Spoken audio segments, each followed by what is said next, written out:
So I'm going to share with you an interesting story from the Chandogya Upanishad and then kind of tease you into trying a couple of experiments to come up with some insights and for you to share them with me if you're willing in the comments.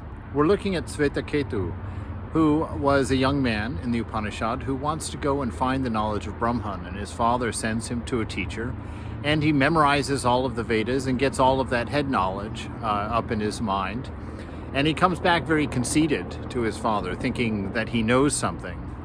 And so his father says to him, Svetaketu, have you asked for that knowledge by which we hear the unhearable, by which we perceive the unperceivable, by which we know the unknowable? Svetaketu asks, what knowledge is that, sir?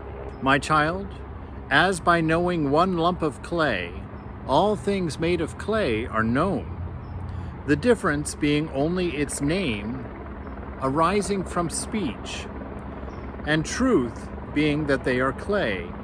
As by knowing a nugget of gold, all things made of gold are known, the difference being only in name and arising from speech, and the truth being that they are all gold.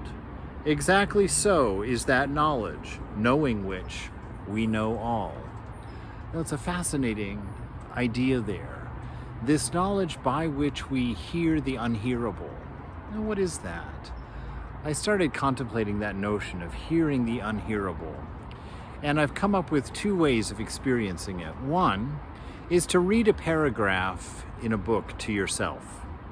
Don't say it out loud, just read it in your own mind.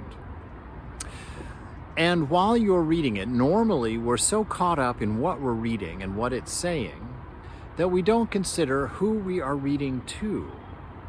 So as you read that text, try and be aware more of your audience in your mind than of the process of reading.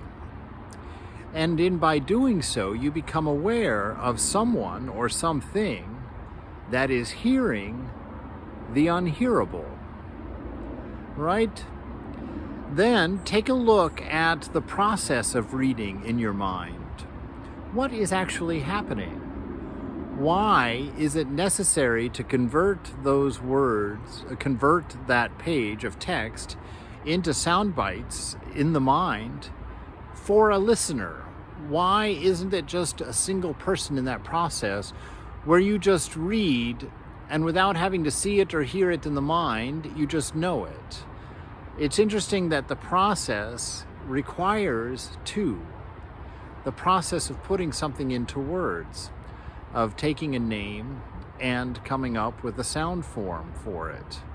And he talks about that it's the name. The difference is only in name, so what we name something, we identify it as something unique and individual, and that the second difference arises from speech. And I thought, now how is that? That's a very interesting idea. What is this notion of difference arising from speech? And then I really began to think that speech is a perfect metaphor or perhaps a direct representation of relativity.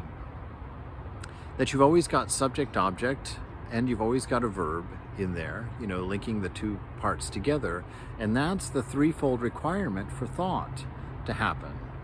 So there's a reason for language, and it's a descriptor of thought. And it builds, through language, we build that imaginary world that we live in, this relative universe, by taking things and comparing them together and keeping track in our minds of all of the different comparisons, the contrastings and the comparisons of everything. And that is what we call worldly knowledge.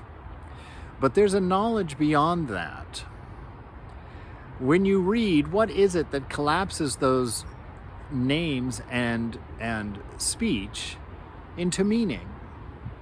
How is it that silent person or witness or entity that is listening to the unhearable mind and receiving information being brought to it by the mind from the senses that bring the book and the word letters to it, How is it that in its silence, it immediately understands what it is witnessing in the mind? Are you following me? And how fascinating that is, that's the major amount of work. That's the miraculous right there, is that instantaneous knowing of meaning presented by the body and mind to that audience, to that present self, that isness that's within us, that it knows and is able to understand, which is quite a fascinating process, and one that I look forward to thinking about and contemplating. So I share that notion with you. The second exercise is the same, but not to read. Ask yourself a question about the day, like, what was the most important thing that happened to you today? When you ask yourself that question, pay attention to the whole process. What does the mind do? Where does it get the information? How does it retrieve the information? How does it weigh the different things together, which is all a demonstration of real relativity? To come up with the most of anything, the best of anything, is a real exercise in relativity. And so ask the mind a question, and then in silence, as you're asking that question, be more aware of the listener, the one who's asking the question.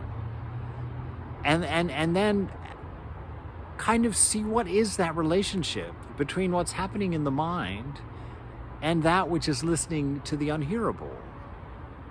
And see if we can come up with something tangible